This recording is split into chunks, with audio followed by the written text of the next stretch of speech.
I stood in my kitchen staring at a credit card statement that showed $47,000 in charges I never made.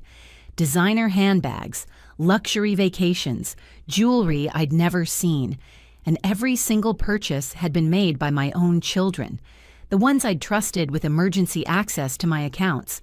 When I canceled the cards and filed fraud charges, they didn't apologize. They showed up at my door with a lawyer ready to destroy me, but they had no idea who they were really dealing with. My name is Vivian, and I'm 72 years old. Before I tell you what happened next, drop a comment and let me know where you're watching from. I love connecting with all of you. Now, let me take you back to where this nightmare began, because the betrayal I'm about to share changed everything I thought I knew about my own family. I raised 3 children as a single mother after my husband passed away when I was 45. Michael was my oldest at 50 now, followed by Jennifer at 47 and Daniel at 44. I worked 2 jobs for years, bookkeeping during the day and weekend shifts at a hospital cafeteria, to put all 3 through college. I never remarried. Every spare dollar went toward their education, their weddings, their first homes. I told myself that was what good mothers did. They sacrificed. By the time I retired at 68, I'd saved carefully.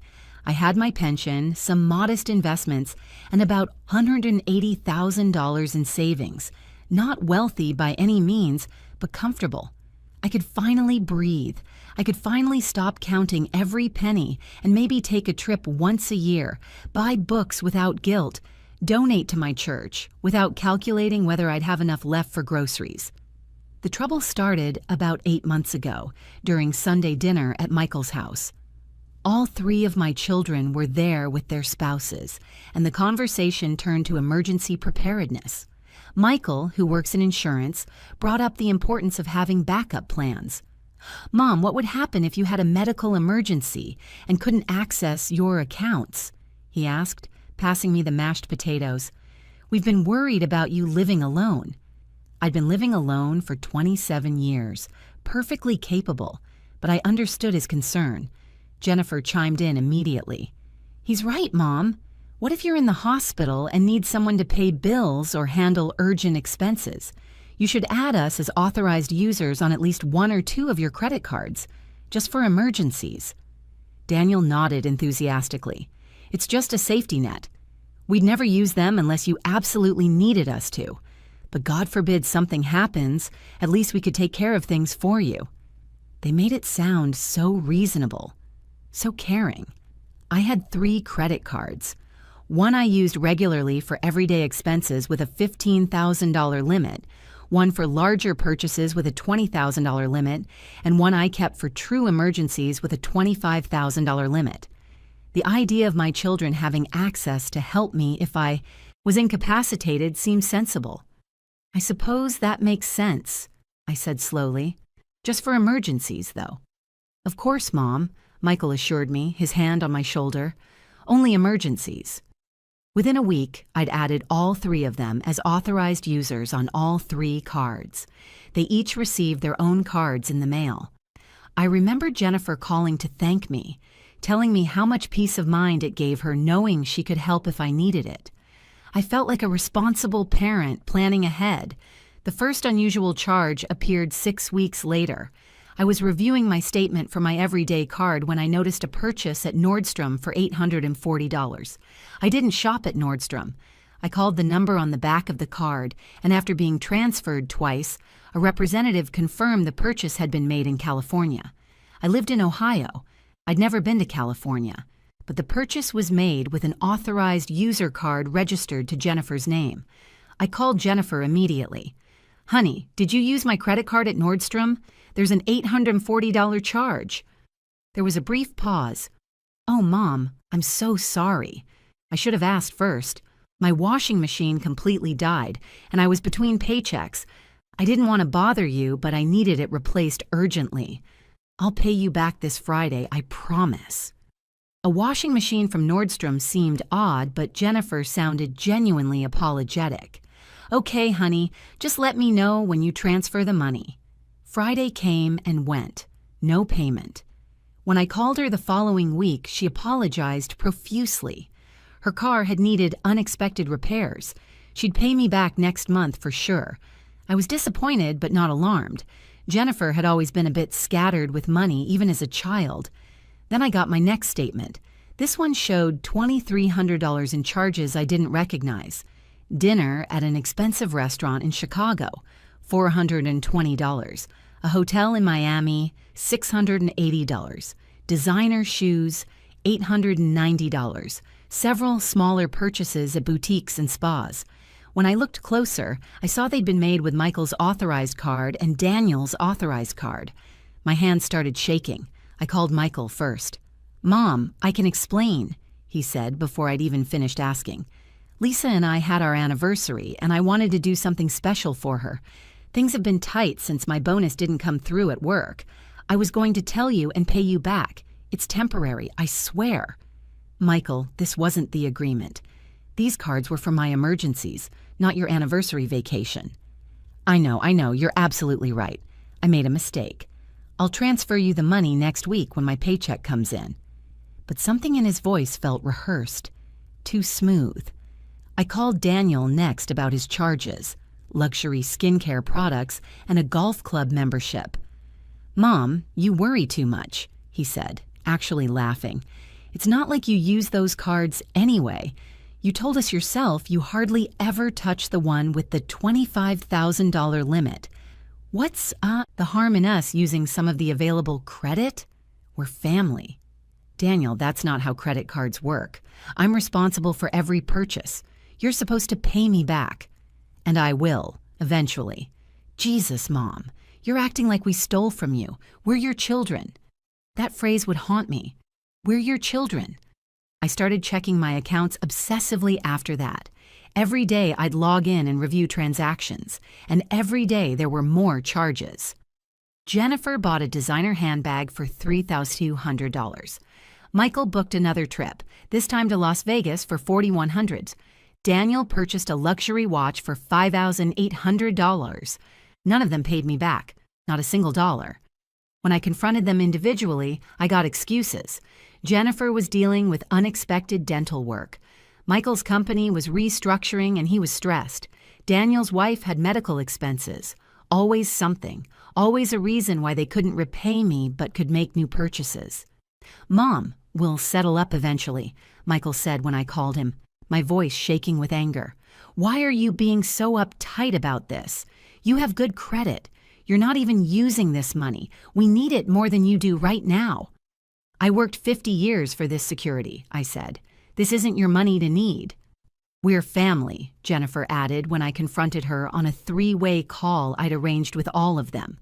"Family helps each other. After everything you've spent on us over the years, you're really going to make us feel guilty about this? You practically forced us to go to expensive colleges. You insisted on contributing to our weddings. Now you're keeping score?" I felt like I'd been slapped. They were turning my sacrifices, my choices made out of love, into debts they were owed. "I want the cards back," I said firmly. "All of them. Mail them to me this week." "Mom, don't be dramatic," Daniel said dismissively. "We'll pay you back. Just give us some time." But they didn't mail the cards back, and the charges didn't stop. Over the next 3 months, I watched helplessly as the numbers climbed. I called the credit card companies, but as authorized users, my children had every legal right to use the cards. The representatives were sympathetic but clear. I'd given them permission. Unless I removed them as authorized users and reported fraud, there was nothing the company could do. If I removed them, all the charges would still be my responsibility. I'd already paid $11,000 trying to keep my credit from being destroyed. My carefully built savings were draining away, and my children showed no remorse. They'd stopped returning my calls unless they wanted something else. The breaking point came on a Tuesday morning in April. I received all 3 credit card statements on the same day. My hands trembled as I opened them, already dreading what I'd find. The everyday card, maxed out at $15,000. The larger purchase card, maxed out at $20,000. The emergency card, $12,000 used of the $25,000 limit. Total $47,000 in charges I never made. I spread the statements across my kitchen table, my reading glasses slipping down my nose as I went through each line item. Gucci, Louis Vuitton, first-class flights to Paris, a 5-star hotel in Manhattan, jewelry, electronics, designer clothes, a $6,000 purse, a $4,800 dinner at a Michelin-starred restaurant, spa treatments, concert tickets, things I couldn't afford in my entire working life, purchased casually with my credit by the children I'd raised. I thought about the years I'd eaten ramen noodles so they could have new shoes, the times I'd worked double shifts so they could go on school trips, the vacation I'd never taken, the car I'd driven for 15 years, the secondhand furniture I'd refinished rather than replaced, all so they could have better. And this was how they repaid me, not with gratitude, not even with indifference, with theft. Because that's what it was. No matter what they called it, no matter how they justified it, they'd stolen from me. I picked up my phone and called each of them one final time. Michael didn't answer. Jennifer sent me to voicemail. Daniel texted back, "Can't talk in a meeting." At that moment, sitting alone in my kitchen, surrounded by evidence of my children's betrayal, I made a decision. I wasn't going to be a victim in this story. I'd spent my whole life being soft, being understanding, being the mother who sacrificed and forgave. Where had it gotten me? I called my bank first and put a fraud alert on all my accounts. Then I called each credit card company and did 3 things. I reported every single charge made by the authorized users as fraudulent. I removed all 3 children as authorized users, effective immediately. I canceled all 3 credit cards and requested new account numbers. The representatives warned me this would trigger investigations. I told them to investigate away. I filed police reports that same afternoon, walking into my local precinct with all 3 statements, account records, and printed emails showing my children's refusal to repay me. "Ma'am, you understand this means your children could face criminal charges?" the officer asked, looking at me with concern. "I understand perfectly," I said. "They've committed fraud. They've stolen nearly $50,000 from me. The fact that they're my children doesn't change what they did." I thought filing the reports would bring relief. Instead, it brought war. Michael called me at 11 o'clock that night, his voice cold with rage. "What the hell did you do, Mom?" "I protected myself from thieves," I said calmly, though my heart was racing. "We're your children. You filed criminal charges against your own children. Do you know what this could do to our careers? Our reputations?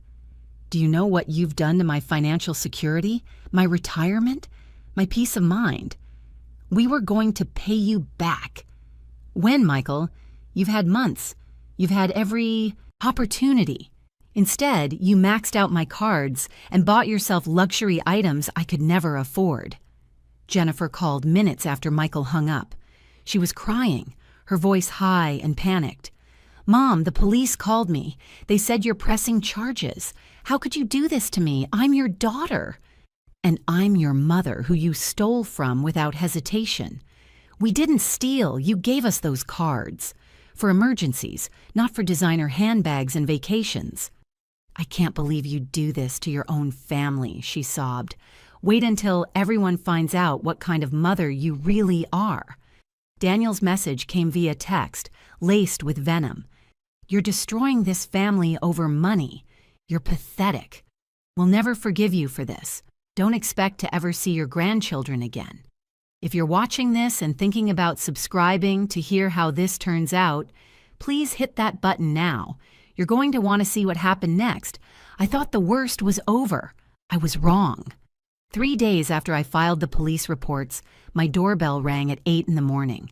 I opened it to find all 3 of my children standing on my porch with a man in an expensive suit holding a leather briefcase. "Mrs. Vivian Patterson?" the man asked. "My name is Gregory Walsh.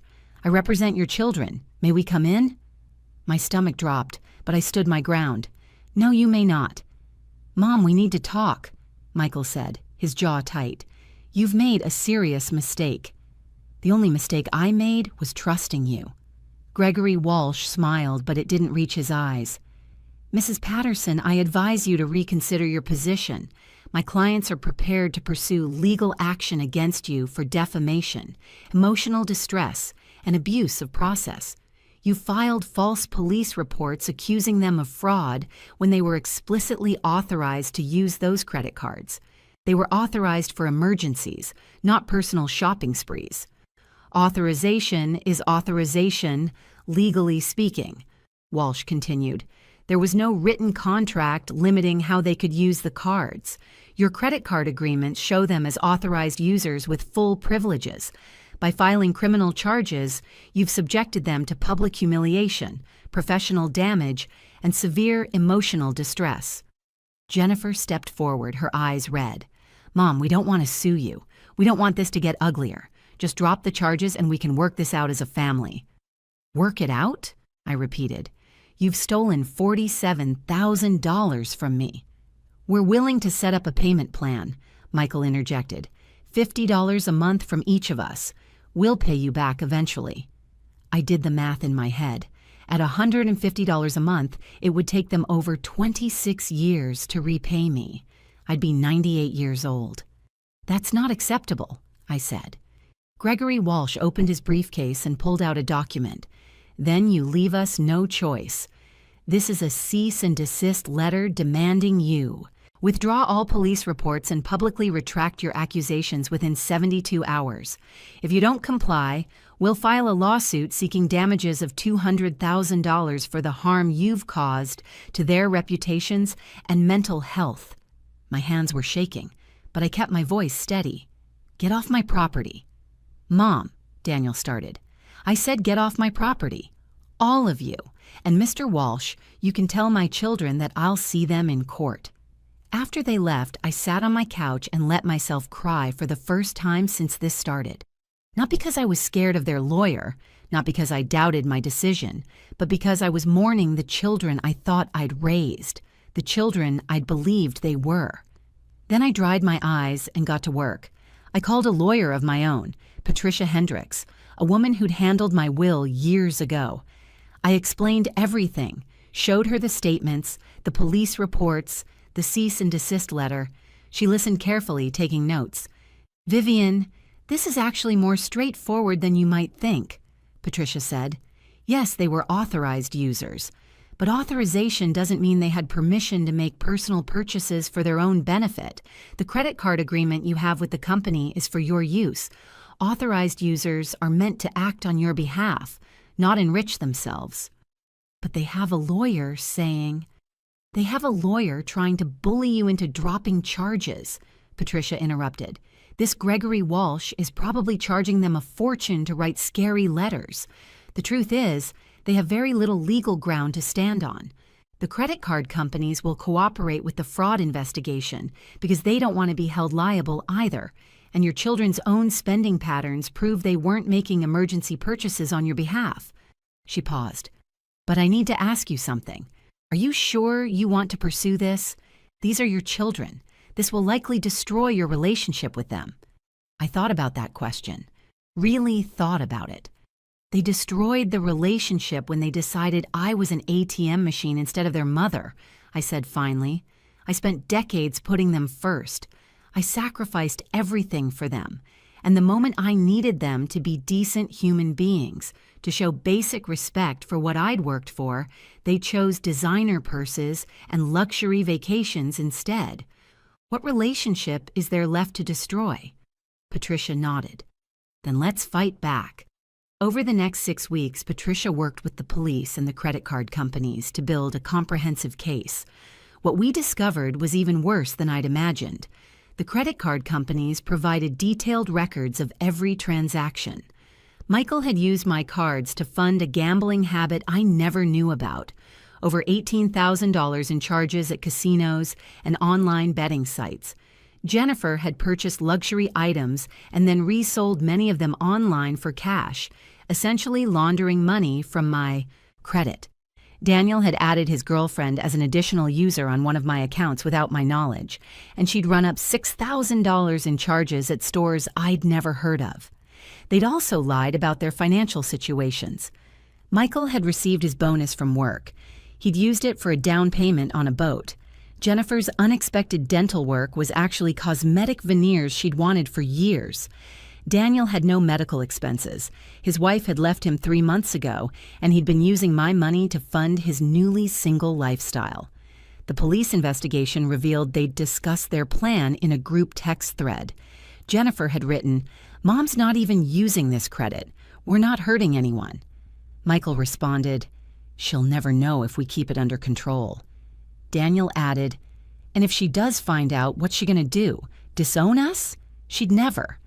They'd calculated my love for them as permission to steal. They'd weaponized the fact that I was their mother. Patricia presented all of this evidence to the district attorney's office. The DA assigned a prosecutor named Helen Reeves, a woman in her 50s who listened to my story with increasing anger. "Mrs. Patterson, I'm going to be very direct with you," Helen said. "Your children committed clear financial exploitation of a vulnerable adult. In this state, that's a felony. They coordinated their theft. They lied to you repeatedly. They showed no remorse. They tried to intimidate you with legal threats. This is textbook elder financial abuse." "I'm not vulnerable," I protested. "I'm perfectly capable." "Vulnerability isn't about capability," Helen explained. "It's about the relationship. They exploited their position as your children, people you trusted implicitly, to steal from you. That's what makes it abuse." Gregory Walsh sent another letter, this time offering to settle. My children would plead guilty to misdemeanor charges, pay restitution of $10,000 total, and complete community service. In exchange, I'd agree not to pursue civil damages. Patricia looked at me. "It's your decision." I thought about the washing machine that was never broken, the anniversary trip Michael could have saved for honestly, Jennifer's crocodile tears, Daniel's threats about my grandchildren, the casual cruelty of, "What's the harm in us using some of the available credit?" "No," I said. "No deal." The preliminary hearing was held in August. All 3 of my children appeared with Gregory Walsh, who clearly hadn't expected me to reject their settlement offer. They sat on the other side of the courtroom, not looking at me. Helen Reeves presented the evidence methodically, the credit card statements, the text messages, the spending patterns that proved none of this was emergency related, the lies they'd told me, the intimidation tactics they'd used after I filed charges.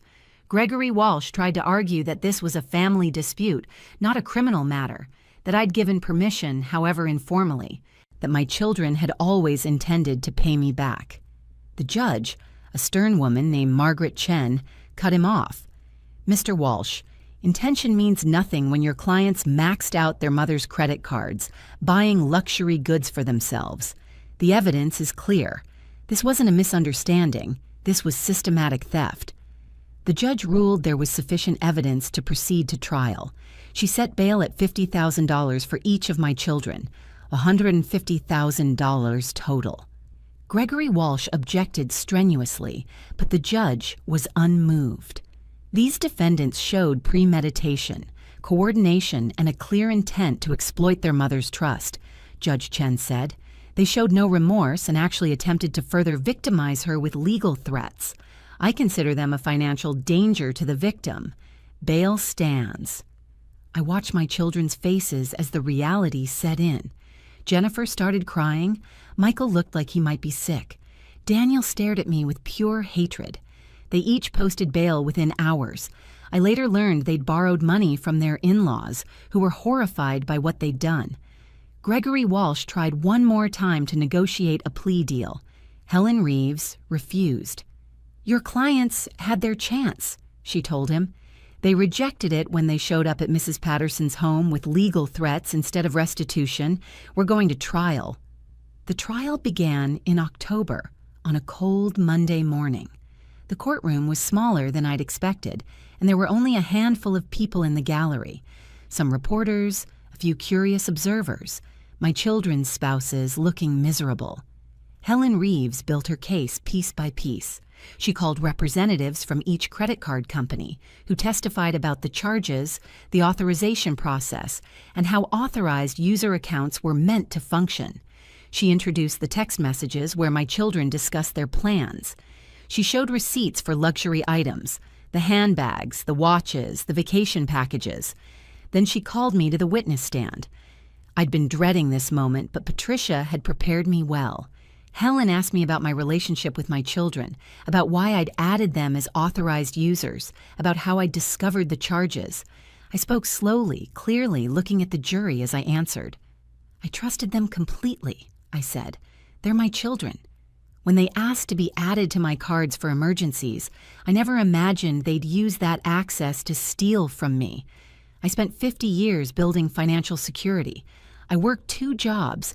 I sacrificed constantly, and they took it in 3 months to buy things they wanted but didn't need. Gregory Walsh cross-examined me, trying to make it seem like I'd been unclear about the terms, that emergency was ambiguous, that I'd been negligent in not monitoring the accounts sooner. Mrs. Patterson, isn't it true you rarely check these credit card statements? He asked. I trusted my children not to steal from me, I replied. That's not negligence. That's parenting. But you gave them the cards with no written restrictions. Mr. Walsh, if I gave you my house keys to water my plants while I was away, would you think that gave you the right to move in and sell my furniture? I interrupted. Authorization for a specific purpose isn't authorization for anything you want. Several jurors nodded. Gregory Walsh moved on quickly. When my children testified in their own defense, I watched them carefully. Michael claimed he genuinely believed I wouldn't mind, that our family had always shared resources. Jennifer cried and said she'd made mistakes but never meant to hurt me. Daniel was defiant, insisting I was vindictive and cruel for pressing charges over family matters. None of them apologized. Not once during the entire trial did any of them look at me and say they were sorry. The jury deliberated for less than 4 hours. On the count of financial exploitation of a vulnerable adult, how do you find the defendant, Michael Patterson? Guilty. On the count of financial exploitation of a vulnerable adult, how do you find the defendant, Jennifer Morrison? Guilty. On the count of financial exploitation of a vulnerable adult, how do you find the defendant, Daniel Patterson? Guilty. The courtroom remained silent as the verdicts were read. My children sat motionless, their faces pale. Jennifer put her head in her hands. Michael stared straight ahead. Daniel's jaw clenched, his eyes still full of anger when he glanced my way. Judge Chen scheduled sentencing for 3 weeks later. As the bailiffs led my children out of the courtroom, Jennifer finally turned to look at me. I don't know what she expected to see. Regret, maybe, or sadness. But I felt nothing except the cold certainty that this was justice. Patricia touched my arm. You did it. I nodded, but I didn't feel victorious. I felt tired. The sentencing hearing was brief. Helen Reeves requested significant penalties, citing the breach of trust, the amount stolen, and the complete lack of remorse. Gregory Walsh pleaded for leniency, arguing his clients were first-time offenders who'd made mistakes, but had otherwise been productive members of society. Judge Chen looked at each of my children in turn. You didn't make mistakes, she said. You made choices. You chose to exploit your mother's trust. You chose to steal from the woman who sacrificed everything for you.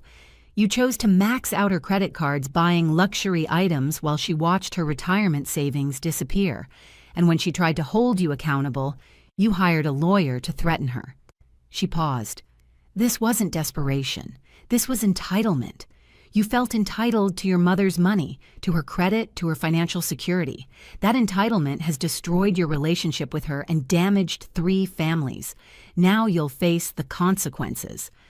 Michael received 2 years in prison, 3 years probation, and was ordered to pay restitution of $18,000. Jennifer received 18 months in prison, 3 years probation, and restitution of $16,000. Daniel received 2 years in prison, 3 years probation, and restitution of $13,000. All 3 were ordered to complete financial literacy courses and counseling. All 3 would have felony records that would follow them for the rest of their lives. As the sentences were read, Jennifer sobbed. Michael sat perfectly still, his face blank. Daniel looked at me one last time, his expression a mixture of disbelief and rage, as if even now he couldn't accept that I'd actually followed through. The bailiffs took them away. I watched them go, these 3 people I'd carried inside me, nursed, raised, loved with everything I had, and I felt nothing but relief that it was over. The credit card companies erased the $47,000 in fraudulent charges from my accounts after the convictions. The restitution my children were ordered to pay would cover what I'd already paid out of pocket trying to keep my credit intact. My credit score, which had plummeted during those months, began to slowly recover. I changed banks, got new credit cards with security features I'd never needed before, and set up alerts for every transaction. I learned expensive lessons about trust and family and the difference between the two. Patricia Hendricks became a friend. We have coffee sometimes and don't talk about the case. Helen Reeves sent me a note months later, telling me I'd been brave. I kept it in my kitchen drawer, though I'm not sure brave is the right word. I was just a woman who refused to be a victim. My children's spouses divorced them. Michael lost his job. Jennifer's friends abandoned her. Daniel moved to another state after his release. None of them speak to me anymore, and I don't speak to them. My grandchildren, Daniel's teenage daughter and Michael's 2 sons, reached out when they turned 18 and learned what really happened. We have lunch sometimes. They apologize for things that weren't their fault. I'm 73 now. I live alone still, in the same house, with better locks and a security system. My savings are rebuilding slowly. I take a trip once a year, modest but meaningful. I donate to charities that help elder abuse victims. I have friends at church who know my story and don't pity me for it. People ask sometimes if I regret pressing charges against my own children. The answer is simple. I regret raising people who thought stealing from their mother was acceptable. I regret that they felt entitled to what I'd worked for. I regret that they valued luxury items more than integrity. But I don't regret holding them accountable. Not for 1 second. Because the truth is, the real betrayal wasn't the money. It was the moment I realized my children saw me as someone to exploit rather than someone to love. That's what I lost.